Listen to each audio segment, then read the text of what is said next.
Rachel from Using Technology Better here. Today we're going to look at creating a class using Canva. So you want to make sure that you do have your education account on Canva. Make sure that you are logged in and you're on the home screen, and then you'll see down the side on the left hand side there is create a class.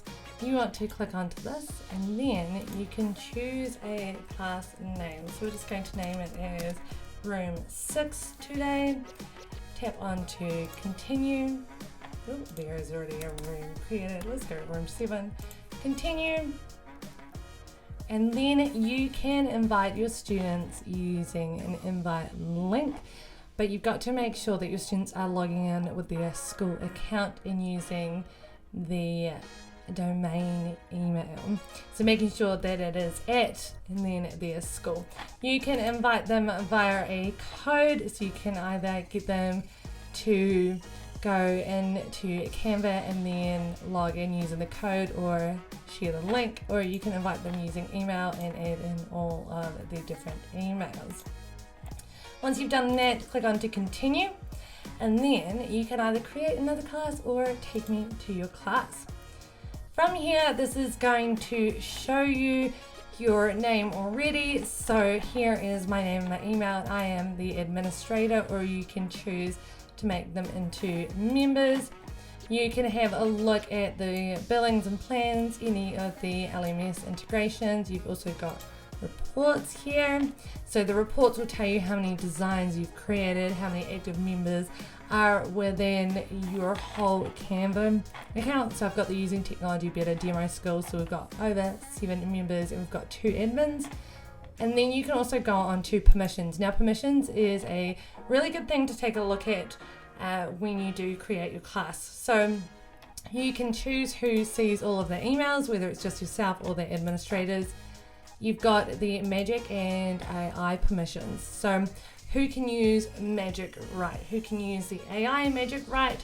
Is it just going to be administrators and teachers? Is it going to be everyone, including your students? Then you've got Magic Design. Now Magic Design is something that I definitely would encourage you to allow your students to use, and you can check out another video on how to do this. You can choose if it's going to be everyone or just yourself and teachers or administrators. Magic Edit, another AI tool. Decide who wants to use that, and then also who can use the AI powered assistant to generate original content. So that I would suggest is usually just for branding, so more of a business side of things, but it's really up to you. At the top, you've also got Canva content.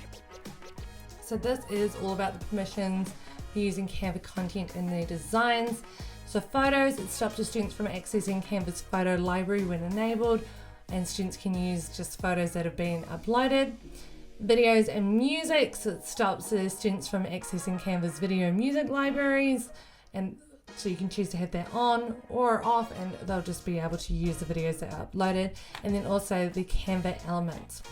Publishing is another setting there, and it restricts your students to only to approve publishing options. So you can enable this and it's going to go through you, and you can also tap onto the settings there and it will choose where you want them to publish things. So if you only want them to publish it to as an assignment, then tap onto that and it will allow them to do that, or only downloading.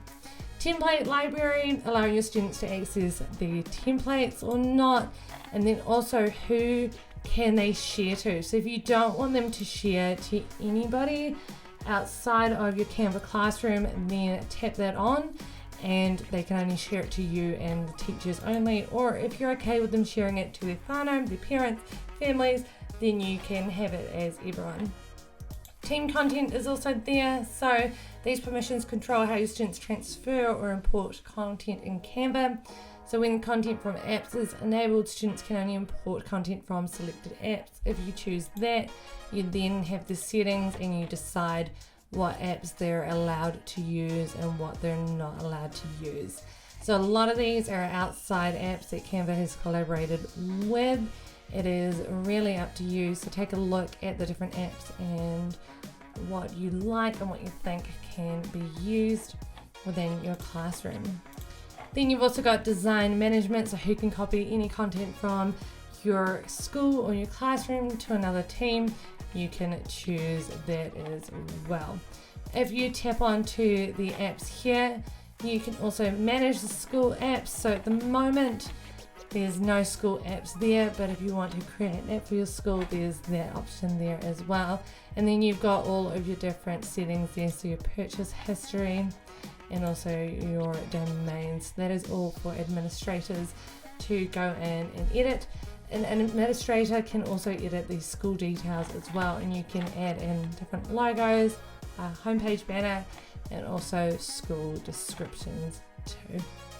That is a little bit on how to create your classroom and some administration settings all within Canva.